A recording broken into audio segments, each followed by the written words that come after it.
Hello, everyone. I'm Dr. Carmen Puliafito, and today I have with me Dr. David Lally of the New England Retina Consultants, and we're going to talk about an interesting topic that has been controversial, which is the effect of AREDS vitamins on geographic atrophy. David gave a very interesting and comprehensive talk at the Angiogenesis 2026 meeting at Bascom Palmer Eye Institute. So we'd like to welcome David back to retina synthesis. Thanks, Carmen. Yeah, thanks for having me back. Appreciate it. So, why don't you recap the key points of your talk? Yeah, sure. Oxidative damage to the retina, it's been long suspected to be involved in the pathophysiology of macular degeneration. And so it was a natural place a while back now to try to supplement with antioxidants for patients to see if that would influence the disease of macular degeneration. And the landmark AREDS clinical trial, which was published in 2001, clearly demonstrated that supplementing with this AREDS formula of antioxidants was able to reduce the risk of patients that were in the intermediate stage of dry macular degeneration, reduce that risk of developing advanced macular degeneration. And that reduced risk was 28% at 5 years. And they defined advanced macular degeneration as including both either the development of wet macular degeneration or the development of central geographic atrophy. And we saw when we looked carefully at dividing up the advanced macular degeneration, did AREDS affect wet macular degeneration specifically? Yes, it did. It was very powerful, those supplements, at reducing the risk of wet macular degeneration. However, when we looked at did it reduce the risk of central geographic atrophy, it did not reduce that risk. There was no benefit seen with that original AREDS formulation. And they defined central geographic atrophy as atrophy developing within 2 disc diameters of that foveal center point through an assessment on color fundus photography. So that was in 2001. And then in 2009, a post hoc analysis was done on the AREDS trial, looking at did AREDS have any benefit to affecting the lesion growth rate of atrophy over time. And they did not observe any benefit with AREDS supplementation in affecting the lesion growth rate over time. So that was 2009. And then in 2012, we had the second AREDS study looking at the AREDS 2 formula, which showed that it was okay for us to swap lutein and zeaxanthine for the beta carotene that was in the original formulation, and it still reduced the risk of intermediate dry progressing to the advanced stage. And we looked at a post hoc analysis in 2013 that looked did the AREDS 2 formula have any benefit in either slowing the development or the lesion growth rate of geographic atrophy? And again, we did not see any benefit with the AREDS 2 formulation. So since 2013, the general consensus has been that AREDS supplementation has no treatment benefits for either the development or the progression of geographic atrophy. So most of us physicians were not recommending AREDS for that disease specifically. However, there were data gaps with this information that we had.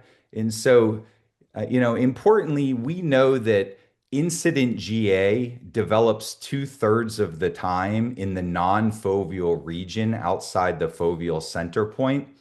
And we also know that GA, when it expands substantially slower towards the foveal center region, as opposed to how it expands towards the peripheral macula. And that's clinically meaningful to us or relevant when we think about the lesion growing towards the foveal center point, where when it gets into the foveal center, we know that's typically accompanied by significant vision loss. And so, with this in mind, the AREDS research group, they went back and they reevaluated both the AREDS 1 and 2 data sets, evaluating the effect of AREDS supplementation on the growth towards that foveal center. And so, in this analysis was just recently published in 2025. So this is newer data. And they looked at two different analyses and they enrolled patients that were in the AREDS 1 and 2 study that had at least two accessible images over two study periods or more of geographic atrophy that was assessed on color fundus photography. And they did two analyses. The first, what they called the proximity-based analysis, where they measured over time the growth of the lesion towards that foveal center. The second analysis they did was an area-based analysis, looking at the change in the area of the lesions over time. And so what they found was that the AREDS supplementation had no benefit in slowing the GA lesion growth over time, and there was no benefit on preventing vision loss over time. However, we did see a benefit with the original AREDS formula in slowing that growth towards the foveal center 35% slower than if you were not on the AREDS supplementation. And then with the AREDS 2 formula, the results were even more impressive, where it slowed 35% even more slower towards the foveal center as opposed to the original AREDS formula. And so this was really interesting and important data that rocked our world in the world of retina when this came out, especially when we're thinking about our other treatment options for geographic atrophy, which are the complement inhibitor therapies that we use. And so now the question is, in 2025, is could these results that we're seeing with this 2025 AREDS research group publication, could they be replicated in other large data sets? And we have two good data sets that we can look at. The first is from the Chroma and Spectre trials, which were the pivotal lampalizumab trials that were done a few years ago. And this post hoc analysis looked at both the sham treated arm eyes and also the treated lampalizumab eyes. And they assessed the geographic atrophy in patients who were taking the AREDS supplements versus who were not over the course of the trial. And they assessed it by fundus autofluorescence, the area change. And what they saw was that the AREDS supplementation had no benefit in either affecting the lesion area growth rate or the progression towards the foveal center point. The second large data set comes from the Oaks and Derby trials, which were the pivotal trials for pegcetacoplan. And in these trials, 40% of the subjects were taking AREDS at baseline. And specifically in this post hoc analysis, I should say, they were looking specifically at the untreated eyes in the trial, so not the pegcetacoplan treated eyes. And at baseline, 40% were taking AREDS. There was a good adherence to the AREDS throughout the study. I think it was 93%. And they assessed the area of atrophy and the distance from the fovea based on fundus autofluorescence imaging. And what they saw was that there was no benefit from AREDS supplementation on these untreated eyes in the progression towards that foveal center point, or in the area growth rate of the geographic atrophy. And that was regardless of whether the atrophy was in the foveal or non-foveal center point region. And so now in today's world, we're left with three conflicting studies that have conflicting results on what the role of AREDS supplementation can do for geographic atrophy. And so why do we have these conflicting results between these trials?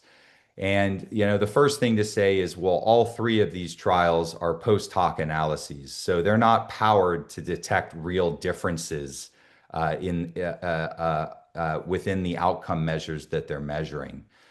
The other important differences is that there's differences in the imaging modalities that were used to assess the geographic atrophy. And we know that fundus autofluorescence imaging, it's more sensitive in detecting early atrophy development as opposed to fundus photography. And so that may affect the measurements that were performed. And then the final thing is that in the large pivotal trials of Chroma and Spectri and Oaks and Derby, these trials had much more frequent study visits, typically every 1 to 2 months, as opposed to the original AREDS studies that had less frequent treatments. And so we were able to collect much more data points that could be used in the assessments of these larger pivotal latter two trials. And so at this point, I think the data at this moment we would say or I would say it's not strong enough at the moment to be recommending AREDS for my patients with geographic atrophy. However, I still think that there's data gaps here, Carmen, and I think we need to be exploring this further. Because if there is a way that we can find real true benefit and a consensus that we agree, this is a very easy way, that's very easy for patients to take, that may have a benefit for their for their vision over a long period of time. So that's pretty much, I think, sums up the talk there for you. What about the chance of reducing neovascular AMD in eyes that have geographic atrophy and are being treated with a complement inhibitor? Can you speculate on whether or not the AREDS formula would help them? That's a fantastic question. I think it's an important question. We certainly know that patients with geographic atrophy, that when they're on complement inhibition therapy, that there is a risk of developing neovascular AMD that's increased risk if you're as opposed to if you're not taking complement inhibition therapy. And that risk is somewhere 10 to 15%, at that first 1 to 2 years after you're treating with those therapies. And so would AREDS be helpful in once the wet AMD develops? I don't really know. Once it develops, should I put the patient on the AREDS? But to the point, that we saw in the AREDS 1 and 2 clinical trials, we know that in the intermediate stage of dry macular degeneration, it strongly lowered the risk of developing neovascular AMD. So, in this patient population that you're describing patients that have geographic atrophy at that baseline. Should we start the AREDS to prevent neovascular AMD? And I think I don't know, I think is the answer, and should we be thinking about exploring that? Absolutely, we should, because again, the risk on the complement inhibition therapy is, to me, 1 out of our 10 patients we start that therapy on 1 or 2 years later, they're developing the wet macular. And in the pivotal pegcetacoplan trials, patients that developed wet macular did end up with reduced visual acuity overall over time. So if there's a way to get ahead of that, and if we make a clinical decision, I could envision a day someday where we have geographic atrophy. Maybe we're thinking about starting complement inhibition, but when we're starting it, we should also be thinking, should we start that AREDS? But I think those are analyses that I expect we're going to start to see over the next few years, and hopefully that will give us good guidance of whether we should do that or not. Well, certainly in patients that have geographic atrophy in one eye and intermediate disease in the other eye, you would recommend keeping up the AREDS treatment, correct? Absolutely, yes. Yeah, absolutely. Yeah, yeah. My patients, absolutely. If one eye has intermediate dry AMD, there's no question. I tell them, yeah, I want you on the AREDS. And I actually tell my patients specifically it's for that eye with the intermediate dry. I want to lower the risk. It goes to the advanced stage like your other eye, so I keep those patients on. And then it becomes a question of if the other eye does develop the advanced stage, what do I do at that point with recommending the AREDS? To me, people may feel, well, what's the harm in just prescribing AREDS for everybody, And to me, AREDS does have some drawbacks to it. What are the drawbacks I see in my practice? Well, the first would be the costs associated with it. They are not inexpensive medicines for a lot of my patients. And my patients, the other thing would be my patients a lot of times in this population are taking a lot of other medicines. And now I'm asking them to take two more pills per day. And these pills can be, my patients tell me, large in the size. They can be tough to swallow sometimes, in this population. The other thing is some patients, it upsets their stomach when they take it. It doesn't make their stomach feel good. I've heard some patients say if you take it with a little bit of healthy fatty acids with it, like some nuts, you take some nuts, wait 10 or 15 minutes, then take the AREDS, that maybe that can help with the upset stomachs. Um, so, to me, they're not totally, there could be some negative drawbacks to specific patients. I will say I do care about what the nutritional status or health of the patient is, generally speaking, when I'm thinking about this too. I ask the patient about their diet. I say, how do you eat?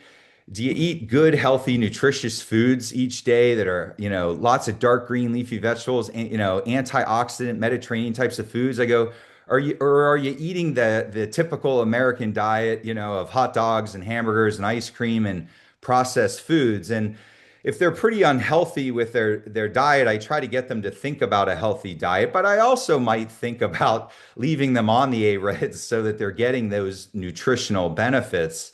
If they're a very healthy eater, I think about maybe stopping the AREDS if they have advanced disease, and telling them that I think you're getting a lot of those good nutrients by the way that you eat. Well, this has been a fantastic analysis in an area where there is some controversy. Do you know if anybody is looking at this issue yet? The ARADS group or any other group? With regards to the wet macular, Well, no, in terms of the geographic atrophy question. like Uh, what's coming next here on this yes, question, on this controversy? yes. Yeah, it's a good point. I think I have not heard of any further analyses that are in development from any recent complement inhibitor therapy, large trials. With regards to the AREDS research group, they may be working on this further. If I can recall, I don't recall further, but I really hope that they do because that work they published in 2025 really changed how I think about AREDS, and really caught my attention. And there really might be something there. And hopefully we can get better analyses here over time. I believe actually now that I'm thinking that the AREDS research group has an OCT study they're working on, so a different imaging modality with different data sets. So with different data. So we might get a lot more information coming from the AREDS research group on this topic over time. Yeah, OCT imaging is a better way of looking at geographic atrophy than color fundus photography, obviously. Absolutely. Yeah. Obviously. It's it's So it's one of that's, the most important technologies we have, if not the most. yeah, thanks so much for a great discussion.